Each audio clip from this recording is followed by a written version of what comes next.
சூக்ஷ்ம பஞ்சாட்சரம் அப்படிங்கிறது சிவய சிவ அப்படிங்கிற நாமமும், காரண பஞ்சாட்சரம் அப்படிங்கிறது சிவ சிவ அப்படிங்கிற நாமமும், மகாகாரண பஞ்சாட்சரம் அப்படிங்கிறது சி அப்படிங்கிற நாமமும் நமக்கு சொல்லப்பட்டிருக்கு.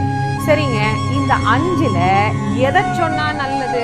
அதுதானே எங்களுக்கு இப்ப பெரிய கேள்வியாவே இருக்கு அப்படின்னு நீங்க கேட்கலாம். முதல்ல இதுல வரக்கூடிய எல்லாம் மாறி மாறி வந்தாலும் 5 எழுத்துக்கள் தானே. இந்த 5 எழுத்துக்களுக்கும் என்ன சிறப்பு அப்படிங்கறத நம்ம முதல்ல பார்ப்போமா? சி சிவம், வா திருவருள், யா ஆன்மா, நா திரோதமனம், மா ஆணவமலம். இந்த பொருளைத்தான் பஞ்ச எழுத்துக்கள், இந்த 5 எழுத்துக்கள் இருக்கு இல்லையா, இவை நமக்கு விளக்கக்கூடியது. சரி, இப்போ இந்த விளக்கம் என்னன்றத பார்த்தாச்சு. இது எது எந்தெந்த நாமத்துக்கு உரியது அப்படிங்கிறதையும் நாம பார்த்தாச்சு.